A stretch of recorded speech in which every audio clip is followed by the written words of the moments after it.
Alkisah berdirilah kerajaan yang menghadap ke hampar Samudra Hindia, kerajaan Sekar Kuning di negeri Tonjengbru. Sang raja, Raden Panji Kusuma juga dikenal dengan sebutan Tonjengbru, memiliki istri bernama Dewi Seranting. Keduanya terkenal rupawan, mereka pun hidup harmonis dan memerintah dengan bijaksana hingga rakyat hidup sejahtera. Hari yang dinanti tiba, raja dan ratu dikaruniai keturunan. Seorang putri berparas cantik yang diberi nama Mandalika. Melihat sikap sehari-hari orang tuanya, Putri Mandalika tumbuh menjadi gadis santun, rendah hati, dan sangat menyayangi rakyat. Ia bahkan rela membantu warga dengan tangannya sendiri, without memikirkan jika dirinya adalah seorang ningrat. Tak heran jika Putri Mandalika juga dicintai rakyat hingga selalu dibanggakan sampai ke pelosok negeri. Siapa sangka, cerita dari mulut ke mulut mengenai paras rupawan dan budi baiknya membuat banyak pangeran, dari kerajaan-kerajaan yang dekat maupun jauh, hendak memperistri Putri Mandalika. Mereka menunggu hingga Putri Mandalika cukup umur lalu satu persatu melayangkan pinangannya ke kerajaan Sekar Kuning. Bersama surat-surat pinangan itu,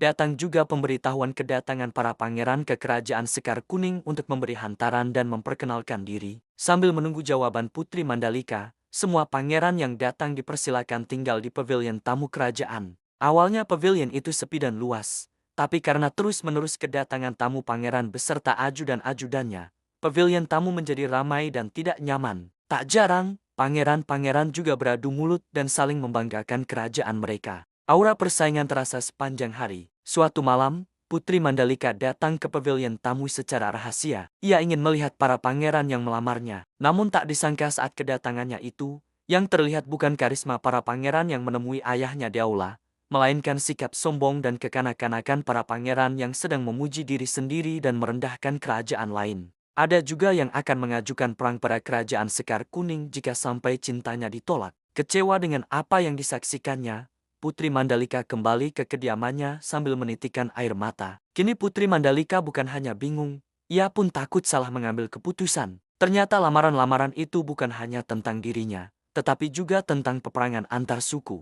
Tak bisa dimungkiri, Raja dan Ratu pun merasakan kebingungan serupa. Keduanya menyarankan Putri Mandalika untuk meminta petunjuk pada Sang Maha Pencipta. Jawaban apapun yang Putri Mandalika dapatkan, Raja dan Ratu akan menerima dan mendukungnya. Bertolaklah Putri Mandalika untuk bersemedi di tebing pantai Siger untuk mendapatkan jawaban yang dicarinya. Setelah 3 hari bersemedi, Putri Mandalika mengundang para pangeran untuk datang ke tebing pantai Siger saat fajar pada hari ke-20 bulan ke-10.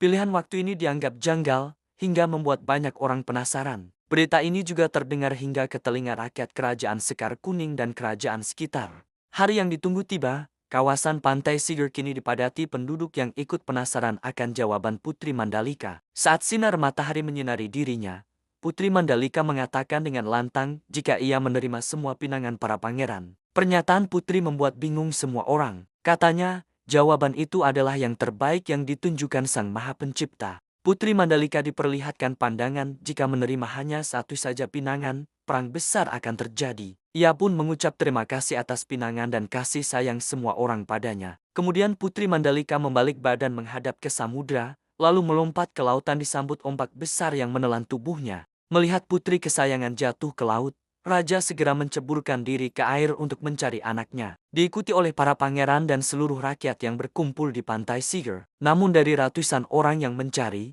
tak ada satupun yang menemukan tubuh Putri Mandalika. Yang terlihat di dalam air malah ribuan biota laut serupa pita yang menjuntai berwarna-warni. Warnanya sama dengan kain sutra yang dikenakan Putri Mandalika.